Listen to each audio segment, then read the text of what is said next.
Welcome to Implicating the Real. Today's show is part 2 of the conversation began in the previous episode. Let's get right into it. Hope you enjoy. Where are we at?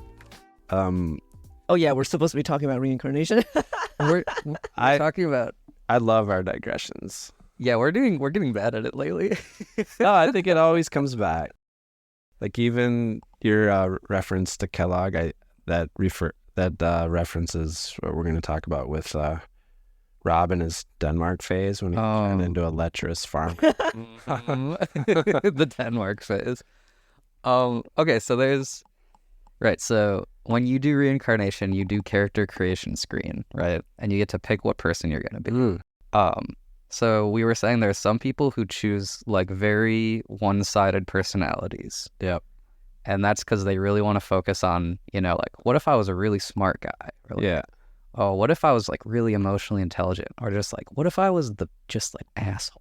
Like just picking like one thing and being like, this is this person's like whole personality. Correct me if I'm wrong. In those situations, usually you get like a finite amount of energy to put towards one quality or another, but you get to choose where you put it. Yeah, right? Points. Yeah. You can't just like put everything at 100. You're talking about like video game character selection. Yeah. Okay, I thought you were talking about the actual real stuff. Well, we're talking about it's the same thing, right? You have to do point buy, and you only get so many Sethian Joe is reincarnation points. drawing us into a real world example of what a lot of listeners might be familiar with. I'm sorry. Every time we talk about reincarnation, I just think about D&D. That's all I can think about. It's the time of choosing, Joe. It's the time of choosing. And you want to make sure you have a cool character. So you're like, I'm going to make a character whose whole shtick is, and then you just do, whatever. But then there's some people who they're like, well, I just want to have like a really well-balanced, just all-arounder. And that's just what they do, apparently. This is in the book. I'm talking about what's in the book from Seth. Apparently there's some people who they're like, I just have this like long-term project. I'm just going to keep coming back. They're just going to be like really well-balanced, like regular individuals. And he says that these people tend to also to like meet the same people from life to life to life, because they're like sort of working on this project that's like outside of like, well, I'm not trying to like make this extreme person. I'm trying to like have people that will be effective at like interacting with the other people that I'm reincarnating with, Yeah. They sort of have like a clique. And like I think he even refers to it as like, I think there's a quote about like you could end up having friends that you only meet like in this sort of like inter-life period, and you like meet up every time. Yeah. To me, I couldn't help myself like just picturing like a bar or like a hole-in-the-wall place, and you're like, hey. It's like, and then you just talk about your adventures. Yeah. It had to be like back in the day when you would like, it took forever to get across the country, or if you're a traveler and then you like come back and you have to like catch up. Or like, and because like presumably you're meeting them at the entity level every time you die, but you're like interacting with them on like in the physical world when you're reincarnated. So you like meet up afterwards and you're like, that thing that you did when you like had your guy like move to the other side of the country and like get into like yarn art or whatever, like that was inspired, like, whoa, like. Although I don't know if we're like fully entity level at this stage, are we?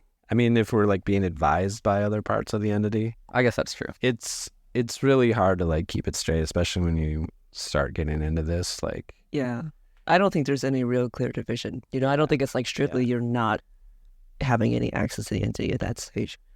Yeah, but I feel like the personality or the identity that's in this time of choosing isn't necessarily like the full identity of the entity. Seth has also said at one point that when he contacts other entities, sometimes they will talk to each other based on certain lives they've both had in the same period of time, so they can have something to relate to. And he likens it to like you meet a childhood friend after years of not talking, but then you will talk about like your grade school teacher or the things that you used to do back then. Like that is the level that you guys can relate on, and that's what you talk about. Yeah. Yeah, there's like a strength or a connection there that's useful to utilize, right? Mm-hmm. Interesting. That comes up in the Oversoul 7 book right away. Oh, really? Yeah, like the first chapter is all about an entity like making like an appropriate like room for the time period of person they want to talk to. Oh, wow. And being like, well, we need to have this kind of pencil sharpener because it's like this era and like that kind of stuff, you know? I think it's cool you've read Oversoul 7. Yeah. And I get, Michael, you haven't. Yeah. Yeah, we haven't. For the listener, Oversoul 7 is one of Jane's science fiction like fiction books, but it draws very heavily on the Seth stuff. Yeah, and I feel like most, if not all, of our other science fiction was pre-Seth, and that was post-Seth. Just for a distinction. It would, like, I know you kind of are curious about looking into some of that stuff. I'm itching to get into that like early like magazine like short stories she's got published. You have to report back if you find anything. Yeah. Just the difference between like the pre and post Seth versions of it being interesting. Yeah. Okay, so here's the thing that I thought it came out of left field when we were talking about these different like sort of goals people have when they're reincarnating. So we have these groups of people that are going to reincarnate together. And at this point, Seth sort of talks about how you can reincarnate early if you want. It's not a good idea, but you can do it. And sometimes people do it and they still learn a lesson, even though it might just kind of be, you know, a kind of a hard knocks, like, ooh, you maybe should have planned it out a little better. But like part of this planning process is like when you're in your physical life, you're orienting around every other person that's also in the physical world. So you're supposed to like call them up. And like right here, the relationships for the next life have to be settled upon, and this involves telepathic communication with all those who will be involved. This is a time then of many projections. Yeah. So you're like busy. You're like making tons of calls to people being like, lots of planning. Like, you're going to be my best friend when we're in grade school. And like, you're going to be the person that I buy my dog from when I'm like 28. And like, I'm going to go over here and you're going to be the doctor when I'm dying from cancer. Or like, you guys, we're going to have a podcast together. Yeah, exactly. It's crazy to think of it, that like something like this could have been like decided upon, you know, and then it, you know, fucks with your idea of what like fate and destiny is, even though Seth would always want to point out in these situations like free will is still operating. Right, because you're negotiating presumably these roles with everyone else. But then like, you kind of want to get all this wrapped up within 300 years. Is sort of the thing Seth says. I always latch on to like the 3 to 300. Yeah. He says like if it's less than a few years, you've kind of jumped into it too quickly. Yeah. But it's also that thing where it's like they're outside of time, so what does that even mean? You know? Right. But he says that like if it gets longer than 300 years, you like start having like difficulty sort of orienting yourself in the physical reality. Like making sort of like connection with all the physical things, like it's a little trickier, like you kind of forget how to do it as well. Yeah, it says this makes the orientation very difficult and the emotional ties with Earth have become weak. Yeah. It's interesting that like how important the emotions are in this sense. Yeah. That makes me think, I'll just jump to the bottom of the same page. It says, in one way or another, you are all travelers before you begin even your first reincarnational cycle. Right. To make it as simple as possible as I can, I will say that you do not have the same backgrounds necessarily when you enter the physical system of reality. I think of this as like, we are the aliens. Yeah. Like I don't even know if we can even imagine like where we came from, but like sometimes you meet someone and they're like, this person is like so different.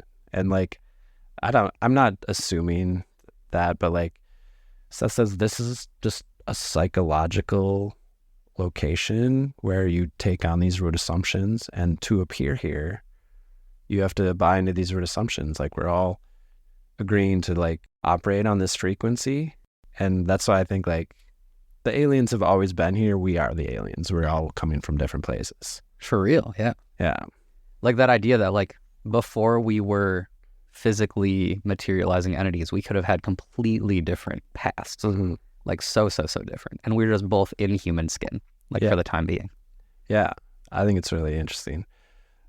It also reminds me of the Robert Monroe books that I've mentioned. He's the aforementioned supposed godfather of astral projection.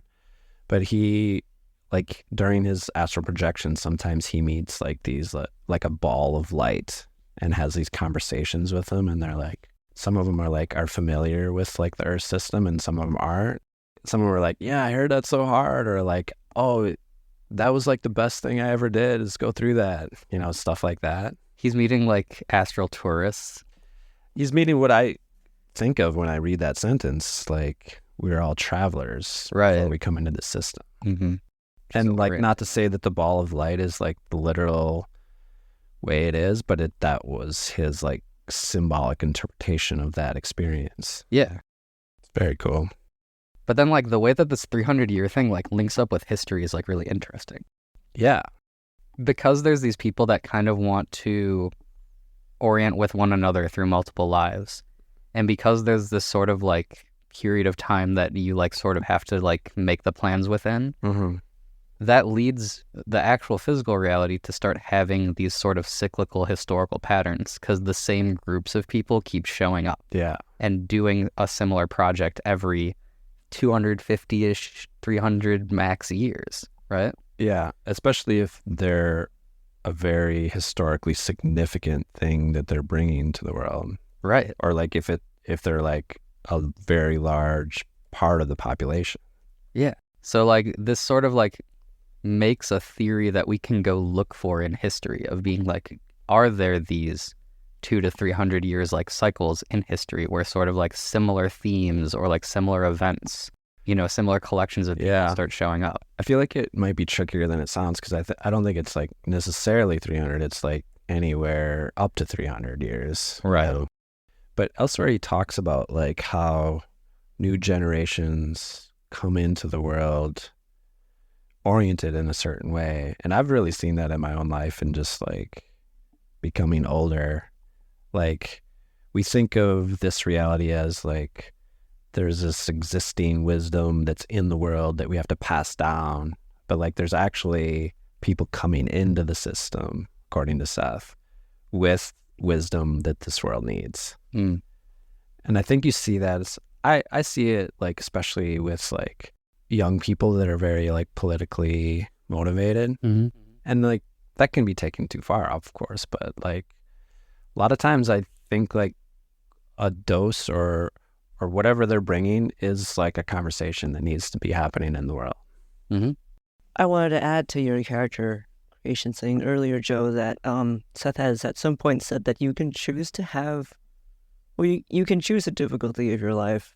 Some people are like really type A and will choose a really difficult life where they undergo like a lot of extreme hardship and then end up with like, extreme success or maybe a lot of career changes. But other people opt to have a more leisurely life where they might be born to like wealthy parents. Of course, they still have problems to work through, but you get to pick your difficulty. So you not only pick like your race and your class and all that stuff, but you get to pick like the overall, like, we're doing this on hard mode, we're doing this on story mode. Yeah, right. Exactly. Yeah. And to what you were saying about like reincarnating together, reminds me, Seth said at one point that sometimes entire towns of people are reincarnating together. So they all chose to be born into that town or like, born somewhere else and moved to this town at the same time. And they all have like history together. Huh. Yeah. That's And interesting. I'm a little rusty on this, Michael, so maybe you can like help me fill in. But he talks about the Lumanians and how they were a group of people who tried something and then failed, and then they came back again, and then that experiment failed, and so like some of them literally just branched off into not physical reality anymore, and the others like stayed. Yeah. I mean, this is getting into other things completely, but they're like a whole like human civilization, I right? don't even know if they were human. They were like smaller, weren't they? Or like shorter or something like that. And I think at some point the ones who stayed even after the experiment failed, like Seth said, no, he said they interbred with like existing human populations. I think the Lumanians were the people who were so peace loving that they could not even defend themselves when it came to it. They got so caught up in the extreme, and I can relate to that because I've gone down the road of trying to live the most ethical life possible and seen, but like, yeah, like they couldn't bring themselves to kill anything, and they like lived in underground caves, and they were just like so timid. Mm-hmm. Very interesting. Like, I feel like if you're like curious about like the Rob parentheticals, like these other civilizations might. I love the deep lore. Yeah. Yeah. Yeah. He says that like they, since they live basically exclusively underground, a lot of cave formations that we think are normal were made by them, and that some of these cave formations have not yet been fully discovered. And he names a region, and I've heard news Is it Spain? yes, something like that. And I've heard Seth fans be like, "Oh, hey, look at this news article where they're finding like weird cave structures, and maybe this is the Lumanians." And he said that their technology used sound in a way that we don't even know how to use. Yeah. To like create the caves and other things, maybe. To move matter. Wild. Yeah. Yeah. And there are some people who claim that the Egyptians built the pyramids with sound, but they can't figure out exactly how.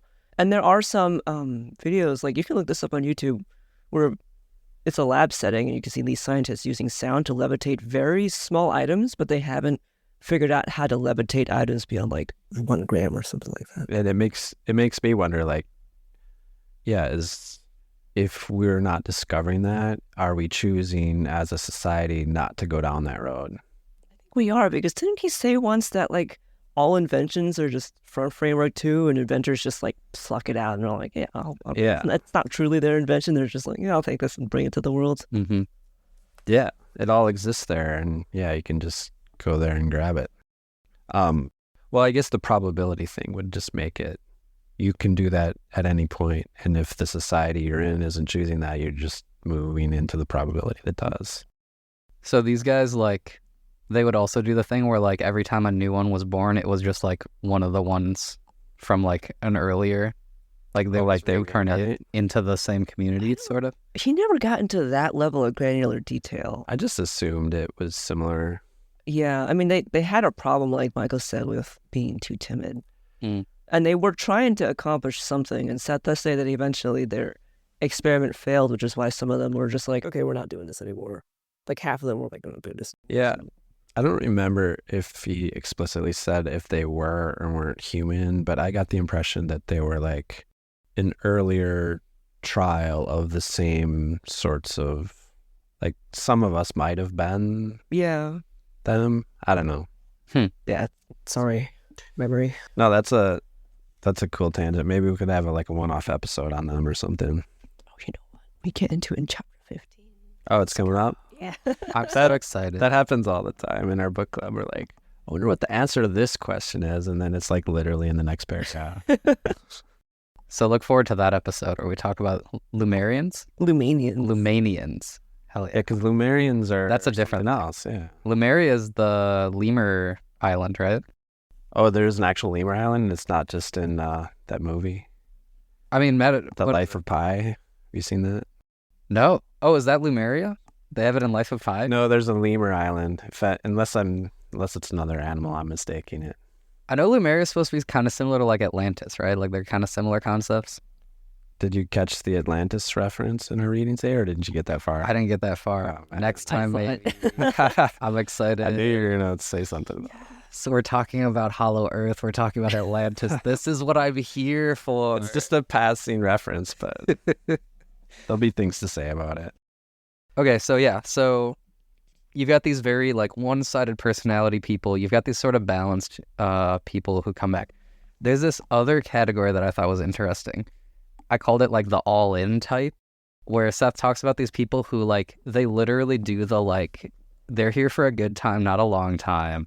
They're like trying to like get as many lifetimes in as possible because they're just really committed to like making an impact on the physical world that they're living in.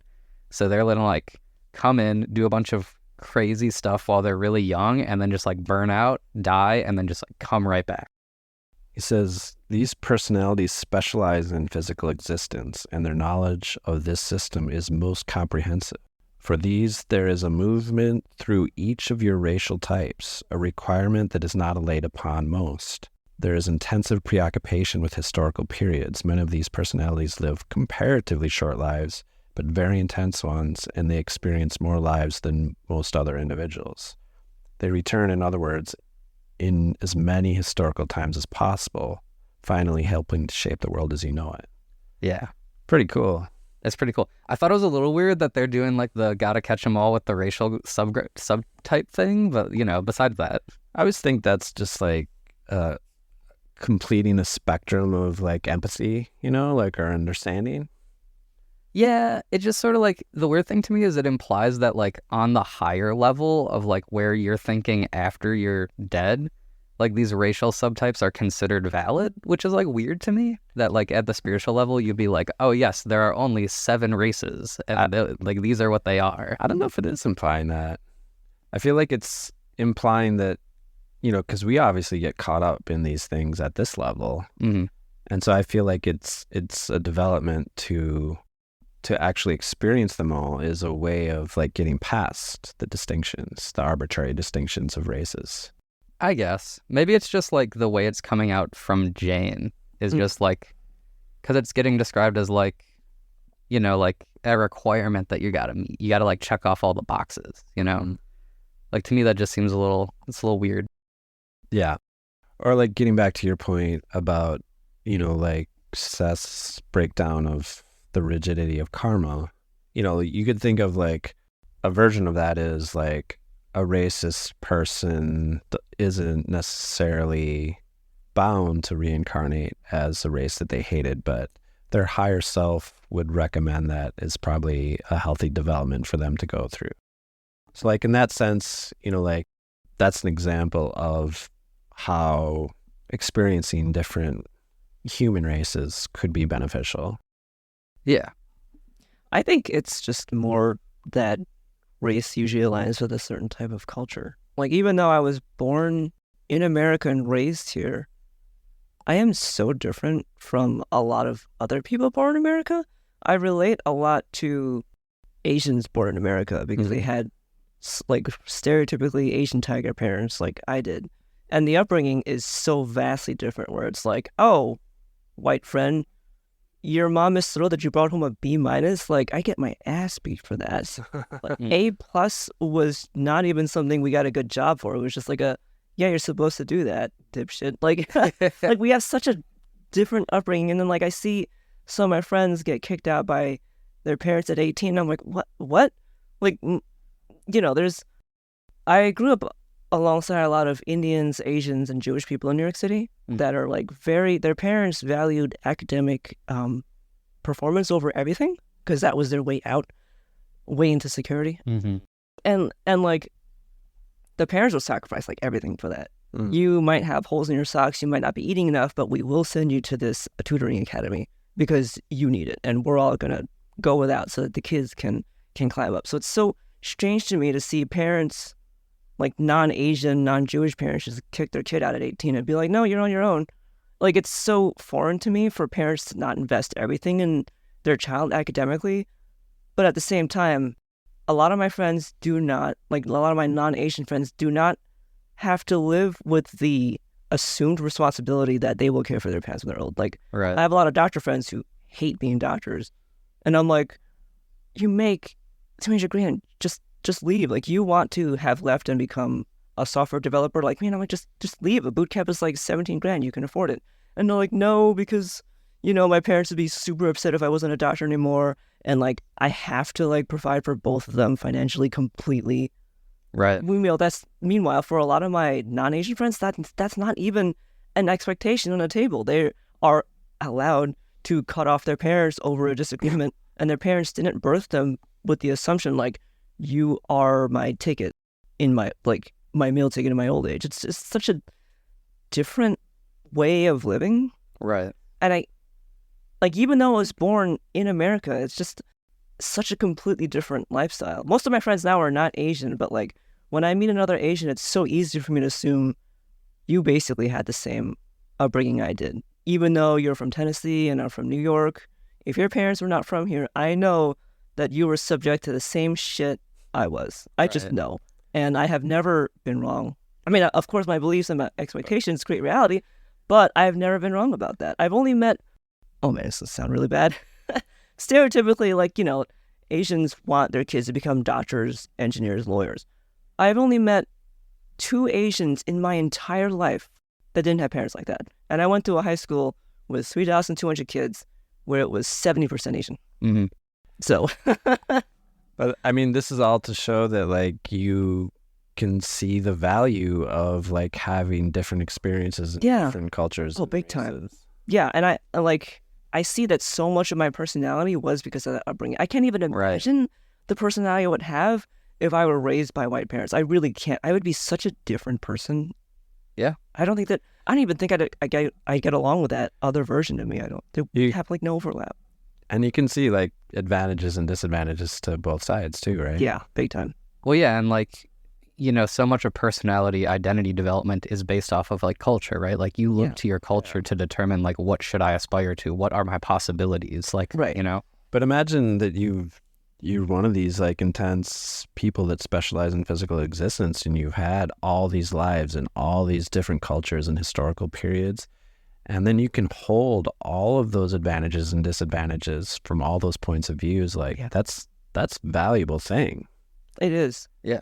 Oh, and plus, I don't have the quote, but sometime in this chapter, Seth does mention that some of the people can choose to, like, some people who are choosing to incarnate are teachers who have already learned the lessons here, but they're here to teach others. Yep. And he has said, I think somewhere in this book before this chapter, that he himself has had to incarnate in many different systems of reality, including non-physical ones, where it's just completely foreign to us, like maybe a reality where there is no light, because he has to understand the perspective of living in those personalities in order to teach the students in those personalities, so they have something to connect with. Like he's given Seth and Rob, he's given Jane and Rob analogies about like tape recorders. He would only really innately understand those if he grew up in an era with tape recorders. So I think that part of why people would want to incarnate as all races is so that if they do come back and teach people, like, I can meet an Asian American and just instantly connect with them because of our shared childhood experiences.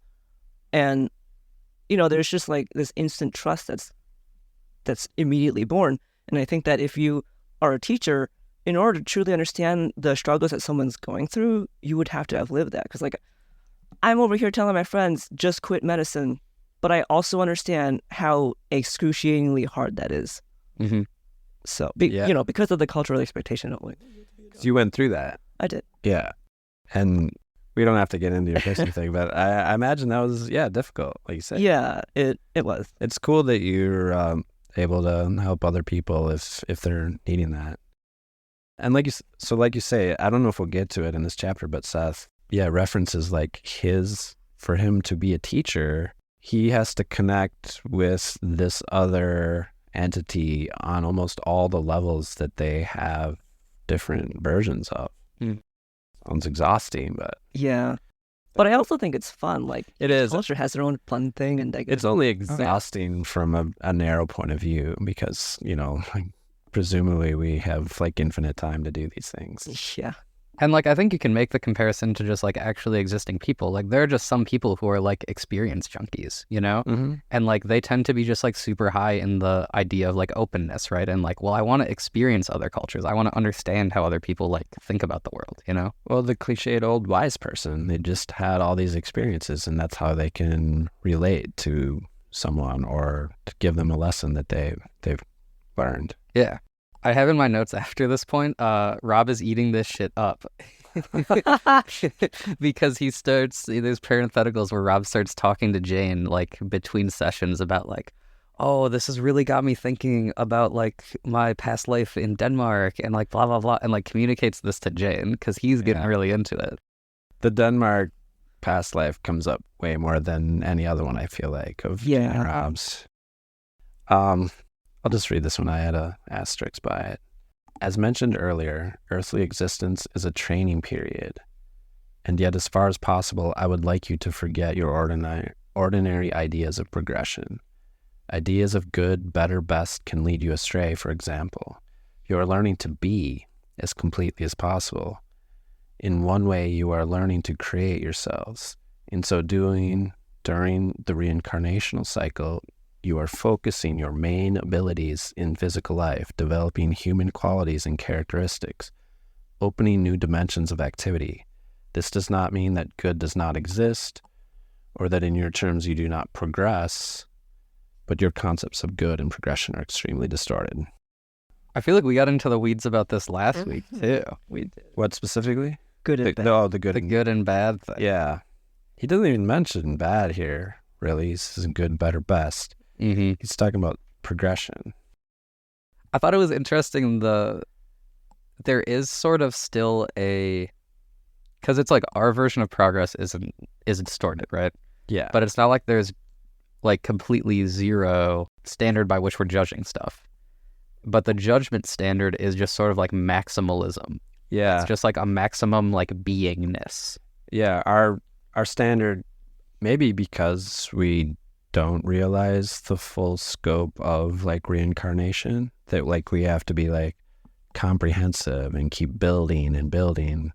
And, you know, like how you were saying earlier, where like how people choose these different lives where they're deprived of certain qualities, like that can still be like a major avenue of progress, but maybe by our standards doesn't look so. Like Frank Watts, which I wanted to bring up somewhere too, because they call him Frank Withers in this chapter. Did you catch that? Yeah, he goes by both. Yeah. But like by our standards, yeah, it just sounds like a grumpy old man. He describes himself as a fathead, but that was an important part of his progression and development. Yeah. To develop humility and other things, presumably. Yeah. It's very interesting. I don't know if I like it, but it's interesting to think about. Because, like, presumably part of your education is, like, you have to learn how to be, like, cruel, you know? Like, if you're, like, one of those, you know, like, completely peaceful, like, cave-dwelling people, it's like, you need to live a life where you're just really cruel to, like, learn about the internals of that. I don't know if you have to, like, be really cruel or have a whole life of cruelty. I don't know if it would be, I don't know if cruelty would be a motivating factor, but it might be something more along the lines of you were born into a lot of limiting beliefs and you believe in physical power as the way to protect yourself. Mm-hmm. And it can come off as cruelty because some cruelty could just be posturing, you know, like doing stuff so that people get the message that you're not to be messed with. It might be that, so that you can understand why people who do that and who partake in violence a lot are that way from an empathetic point of view. And if you have to have an experience involving being cruel, like you could probably get that out of almost any childhood, you know, right? Just being mean to like, you know, somebody in the sandbox. Like, I feel like we've all like had a spectrum of like experiences just by being a naive, unknowing young person. Like killing ants. Yeah. Yeah, that's true. I don't know if like there's any like, I mean, maybe this references back to, you know, Seth's idea that evil doesn't exist. Like, I don't think there's any like requirement that like, oh, you got to get your cruelty life out of the way. I think it's more like there might be a version of your character choosing that you're not super pumped about, that you maybe need, like Seth with his humility. You're like, I'm not too excited about living a life as a fathead, but it's going to be good for me. Yeah, and like the skill of like having all those options open and like experimenting within this like larger, like really big expanded possibility space is sort of like the skill you're practicing, it seems like. Mm-hmm. Where it's like just because you're doing it doesn't mean you have to enjoy it, but the skill of being able to do it is kind of what you're after. Yeah. And I mean, I guess it's implied the time of choosing, you get to make these choices yourself. And I think we all can relate to like of deciding to make choices that were like some part of us isn't like super thrilled about, but we know it's going to be good for us. Like we have smaller versions of that in our lives all the time, don't we? Well, the tricky part is it's not just a decision that you are not excited about that'll be good for you. It's a decision that you're not excited about that you would consider morally bad that you're not excited about that will help you, you know? Well, that's a different thing, but what are you thinking of, like, well, because that's like what's implied in here, right? Is like your standard of good is not necessarily what you're after. Yeah, but I still think it's not like a good and evil thing. He's like your ideas of good, better, best. Like, I think it more relates to like what she was referring to as like a B+ isn't good enough. Right. You know, it's more that kind of thing. More like in just like a basic like a sense of like progress or like comfort or whatever. Yeah. Okay. That makes more sense. It gets into another type here right after that. Now, many personalities have extraordinary talents along specific lines, and these may show up again and again in succeeding existences. They may be tempered, used in various combinations, and yet overall still remain a personality's strongest mark of individuality and uniqueness. While most people adopt different trades, occupations, and interests, for example, throughout the reincarnational cycle, with some, there will be a very noticeable line of continuity. It may be broken occasionally, but it is always there. So I feel like these are like the people that are just obsessed about something, and oftentimes I think it's like an artist or something. There's something very romantic about it. Yeah. That idea that like you can go, 500 years into the future and you can like see somebody and there's like a little glint in their eye where you're like, oh, you still got that thing.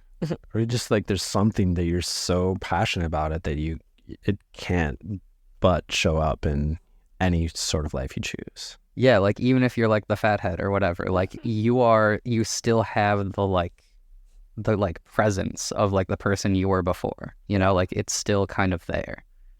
Yeah, that is a really cool idea. And then down here he talks about the sabbatical.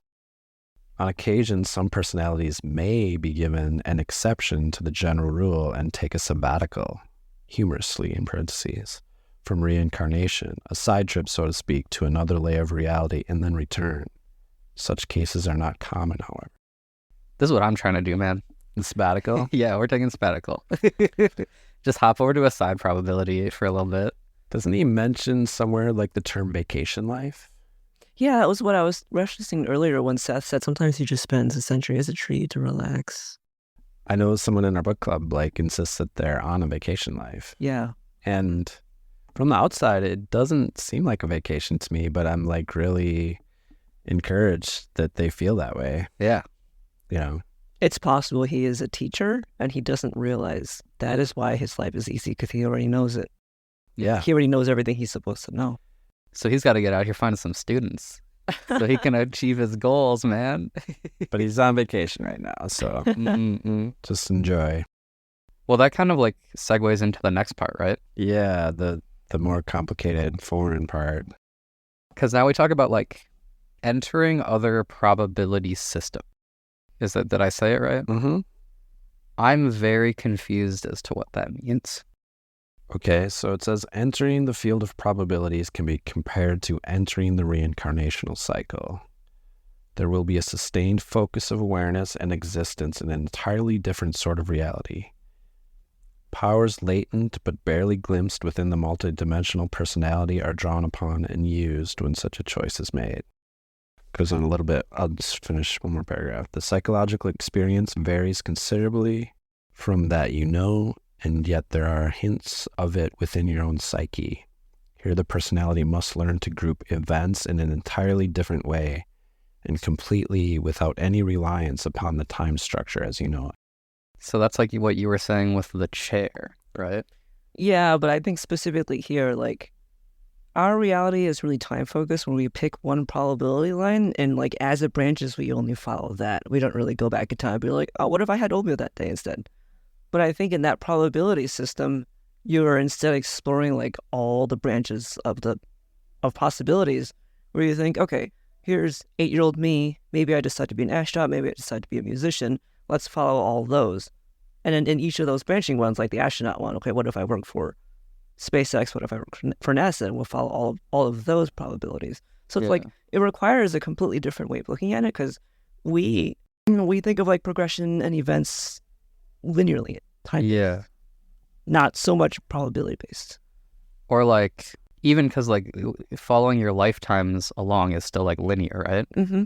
So like, is it sort of like, okay, I'm gonna have a lifetime where I focus on being like an astronaut, but when I say like an astronaut, I mean like I could be an astronaut in a spacesuit, or I could be a jack-o'-lantern because they both have big bulbous heads, or I could be, you know, like that kind of thing where you're just like, it's just a really arbitrary connection, but you're just like exploring this weird like subset of experience. It honestly could be. I wouldn't put it past. That's like reminds me of like the hot dog fingers and everything everywhere all at once. Right. Yeah.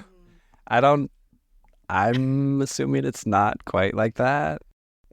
I feel like it's a sense of continuity that it's just completely foreign to us, right? Like, I know he's talked about it elsewhere, and I don't know if it's exactly what he's referring to here now, but, you know, like, instead of experiencing one life from front to back, the experience is like more horizontal. It's like a different access. So like right now, we would be experiencing maybe the same moment in multiple lives across like a spectrum of experience. And I always get back to this term, like thickness, you know, like we're on one line, but there's like that's experiencing a thickness across many lines. Yeah. It's like, what if I was like a park, but I was everything in the park? Like I was every blade of grass and every person and every squirrel and like every rain. I feel like that's even something else, but that's also, I think, a possible experience in the Sethian world. But like, I think this would be like, just like 10,000 Joes all at the same moment doing different things. Oh. And you would see that it requires like a completely different way of thinking, because now you have to keep in mind all those different Joes. Like one of these experiences might have turned you into a conservative, one of these experiences might have turned you into a liberal, but these are like separate, but also the same Joe, versus like now here in this time-based linear reality, we don't think of it like that. You just think there is one Joe, that's me. Interesting. I want to read the next paragraph here too. In this one, as in no other reality, intellectual and intuitive abilities finally work together so well that there is little distinction between them. The self that decides upon reincarnational existence is the same self who chooses experience within the probable system. The structure of the personality, however, within the system is quite different. The personality structures with which you are familiar are but one variety of the many forms of awareness available to you. Yeah, I liked that paragraph a lot in trying to like describe this, because it seems like if you take this option, you're like fundamentally like juggling around like what your personality even is.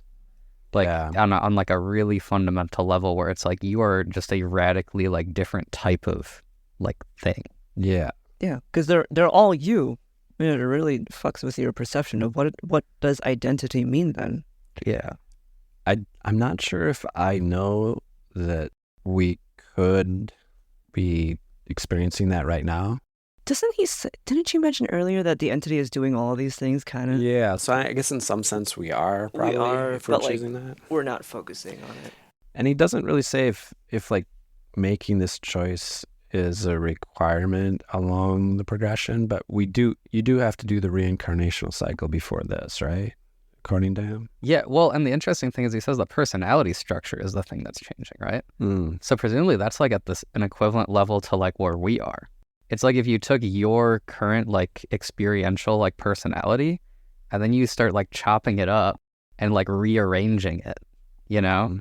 Like you're cutting and mixing your own like psychological entity into a completely different like chimera of yourself. He has said at one point in material, he and Jane and Rob used to be part of the same entity, but they are not, quote unquote, now. Yeah. Right. Yeah, because you like develop over time. Yeah, like they went their own way. Well, and he's talking about even like the person that's editing, they're choosing the editing their life thing. They're like reliving it in a way, but the people they're interacting with are thought forms. Yeah. For that recreation, that they are creating the thought forms, but then those thought forms have their own life. They go from there. And then I guess we skipped this part, but it's right here. I guess we didn't get past this where it's coming up. He's talking about the thought forms. They will grow in consciousness and continue their own line of development on different levels.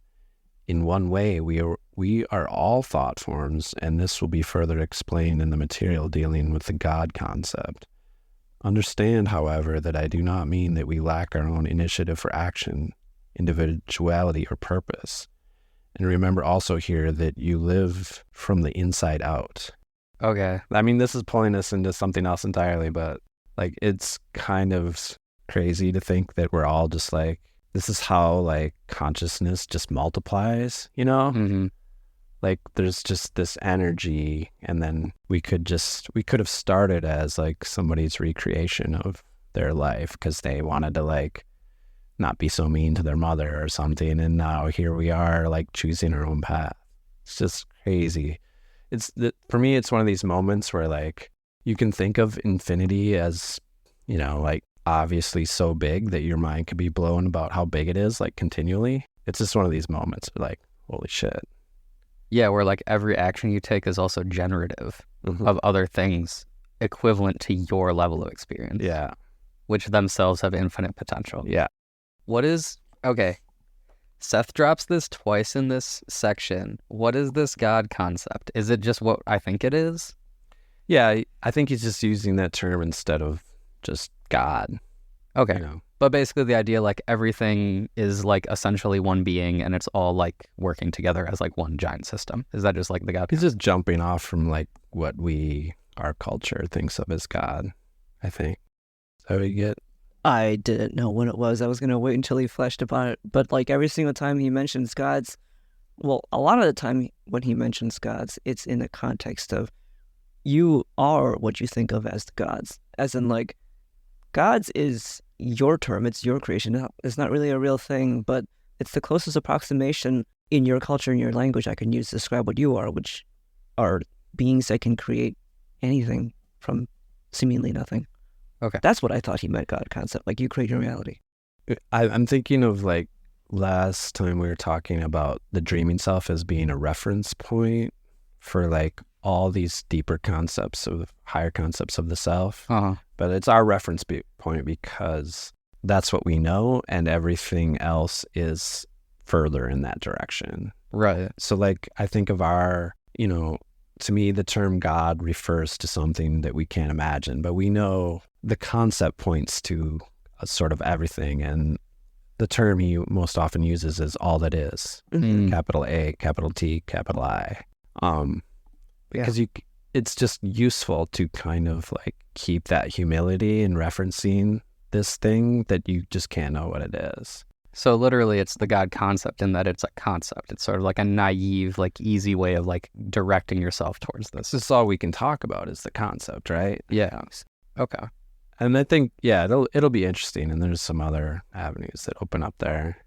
Like he talks about some things that he knows of, but that he can't even really imagine how they are. Also, there's plenty that leaves you wanting more.